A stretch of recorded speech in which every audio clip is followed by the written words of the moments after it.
नमस्कार। महामूर्खों का इतिहास हमेशा याद रखा जाता है।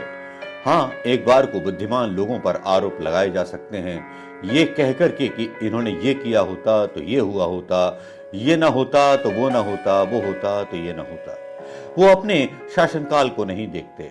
ऐसे राष्ट्रीय अध्यक्ष हिटलर, मुसोलिनी की श्रेणी में आते हैं, जिन्होंने खबरों पर एक जो है बैन लगा दिया है। ऐसे ही हमारे प्रधानमंत्री जी हैं, जिन्होंने चुनाव प्रचार के दौरान प्रधानमंत्री पद की गरिमा को खत्म कर दिया, समाप्त कर दिया। एक प्रधानमंत्री बोलता है विपक्ष के नेता के बारे में कि वो महामूर्ख है, उसको कुछ आता नहीं है, जबकि अपनी उपलब्धियां उनको गिनानी चाहिए थी। लेकिन जब विपक्ष के आरोप आते हैं तो वो ऐसी सास की तरह तिल मिलाने लगते हैं, जिस सास की पोल खोल दी हो, एक नई बहू ने, जिस सास ने देसी घी अपनी रसोई में छुपा करके रखा हो। लेकिन चलिए, यहां तो सास बहू की बात है। लेकिन प्रधानमंत्री मोदी जी ने कभी गंगा का बेटा बनकर, कभी राम का पुजारी बनकर, कभी केदारनाथ की गुफा में तपस्या करके नाम बहुत कमाया। लेकिन यही प्रधानमंत्री मोदी जब विपक्ष का नेता कोई केदारनाथ जाता है, तब उस पर आरोप लगाते हैं कि साधु की शरण में घूम रहे हैं। अगर इसी तरह की भाषा विपक्ष ने बोली होती कि प्रधानमंत्री मोदी जी चुनाव हार चुके हैं, अब भोलेनाथ की शरण में घूम रहे हैं, तब क्या होगा? हाँ, प्रधानमंत्री जी इसका काउंटर कर सकते थे, ये कह के कि देखिए ये शिव विरोधी है। लेकिन यहां तो विपक्ष ये भी नहीं कहना चाहता कि आप शिव विरोधी हो। आपको भले ही और आपके लोगों को भले ही अख्तियार हो कि जो लोग आपके समर्थन में और आपकी विचारधारा के अनुरूप न चलें, उनको देश का गद्दार हो। लेकिन यह बात तो साफ है कि जो वर्तमान समय में विधानसभा के चुनाव हो रहे हैं, उसमें मध्य प्रदेश में खासतौर पर सुपड़ा साफ होने जा रहा है भारतीय जनता पार्टी का। राहुल गांधी, प्रियंका गांधी जहां जहां जाते हैं वहां अंडर करंट चल रहा है, कोई कुछ खुल करके नहीं बोल रहा है। गांव जितने भी हैं मध्य प्रदेश के, उनमें से जितने भी वोट पड़ेंगे वो 80% वोट जातिगत आधार पर नहीं, नीतियों के आधार पर, विचारधारा के और घोषणा पत्र के आधार पर डाले जाएंगे। मामा से छुटकारा पाने और मोदी से छुटकारा पाने का मन बना लिया है मध्य प्रदेश की जनता ने। राजस्थान के चुनाव में क्या होगा क्या नहीं होगा, मैं उसकी कोई भविष्यवाणी नहीं कर सकता, छत्तीसगढ़ के बारे में भी नहीं कर सकता। लेकिन मध्य प्रदेश के जिन लोगों से मिला, जिन खोखों पर गया, जिन दुकानों पर गया, छोटे तबके के लोगों के बीच में गया, तो वहां खुसर पुसर होती थी। खुसर पुसर इस बात की होती थी, राहुल सच्चा आदमी है, मोदी तो बेवकूफ बनाता है, अरे ठगिया है मोदी, अरे ये ऐसा है, ये वैसा है। इस तरह की चीजें आपस में चलती रहती हैं। और बुंदेलखंड तो आप जानते हैं राजनीतिक रूप से काफी जागरूक रहता है। और बुंदेलखंड की एक नेता उमा भारती का बीजेपी ने अपमान किया, उनको स्टार प्रचारक की सूची में ना शामिल करके। इसका भी विरोध यहां पर झेलना पड़ रहा है। लेकिन आज भोपाल में बहुत बड़ी नाटकबाजी हुई। नाटकबाजी क्या कि जहां प्रधानमंत्री मोदी जी विपक्ष के लोगों को गद्दारों और कायरों के बारे में बात कर रहे थे, वहीं प्रियंका गांधी भी अपने तरकश में तीर और कमान लेकर के प्रधानमंत्री मोदी जी की जो थी उतार रही थी। उन्होंने सीधे ज्योतिरादित्य सिंधिया पर निशाना साध दिया। मध्य प्रदेश विधानसभा चुनाव के प्रचार के लिए प्रियंका गांधी एमपी में हैं।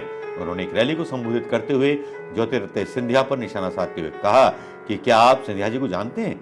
हमने और सिंधिया जी ने उत्तर प्रदेश में मिलकर के काम किया है। हम यूपी के लोग हमारी शिकायतों और गुस्सा जता देते हैं, हमारी आदत उन्हें महाराज कहने की नहीं है। कांग्रेस की नेता प्रियंका गांधी मध्य प्रदेश विधानसभा चुनाव के लिए भोपाल में हैं। इस दौरान उन्होंने केंद्रीय मंत्री और पूर्व कांग्रेसी ज्योतिरादित्य सिंधिया को गद्दार कहकर उन पर निशाना साधा। प्रियंका ने मध्य प्रदेश की दतिया विधानसभा सीट पर पार्टी के उम्मीदवार के लिए प्रचार करते हुए कहा, क्या आप सिंधिया जी को जानते हैं? हमने उत्तर प्रदेश में मिलकर के काम किया है। हम यूपी के लोग हमारी शिकायतों और गुस्सा जता देते हैं, हम अपना गुस्सा जाहिर कर देते हैं, हमारी आदत उन्हें महाराज कहने की नहीं है। उन्होंने कहा, लोग उन्हें बताते हैं कि काम पूरा कराने के लिए उन्हें सिंधिया को महाराज कहना पड़ता है, पैर छूने पड़ते हैं। उन्होंने सिंधिया जी ने मतलब अपने परिवार की परंपराओं को अच्छे से निभाया है। उन्होंने ग्वालियर और चंबल के क्षेत्र के लोगों के साथ विश्वासघात किया है। उन्होंने आपकी चुनी हुई सरकार को धोखा दिया है। प्रियंका गांधी वही चीज भुना रही हैं जो यहाँ के मन में चल रहा है।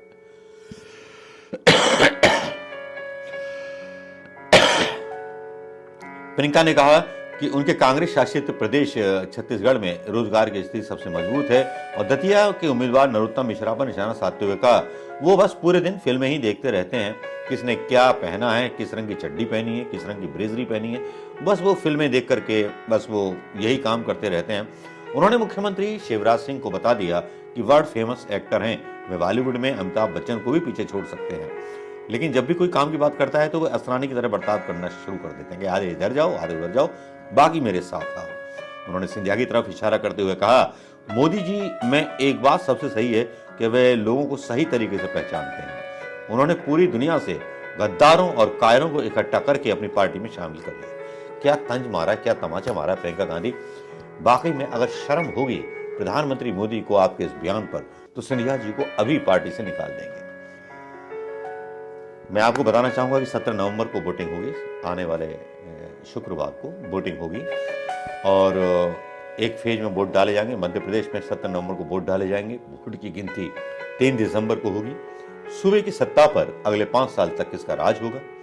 5,60,60,925 मतदाता अपना फैसला करेंगे। 17 नवंबर को ये ईवीएम में कैद हो जाएंगे और उसके बाद क्या होगा ये आने वाला भविष्य बताएगा। लेकिन इतनी बात तो तय है कि यहां प्रियंका गांधी और राहुल गांधी का जादू चल निकला है। प्रियंका गांधी के बारे में जब चर्चाएं और राहुल गांधी के बारे में चर्चाएं मध्य प्रदेश की गलियों में चलने लगे तो फिर कर क्या सकते हैं, कुछ नहीं किया जा सकता, क्योंकि यहां वही बिकता है जो चलता है। लेकिन जो अनुमान है अभी के, जिस तरह से कांग्रेस एकदम से क्लीन स्वीप करेगी मध्य प्रदेश के अंदर, क्या हमारे दावे में दम निकलेगा या जब रिजल्ट खुलेंगे प्रधानमंत्री मोदी के दावे में दम निकलेगा। आप बताइए दोस्तों, कैसी लगी ये रिपोर्ट और कैसा लगा मोदी का वो जज्बा और मोदी की वो आदत जो किसी भी देशवासी को पसंद नहीं आ रही। नमस्कार, जय हिंद दोस्तों।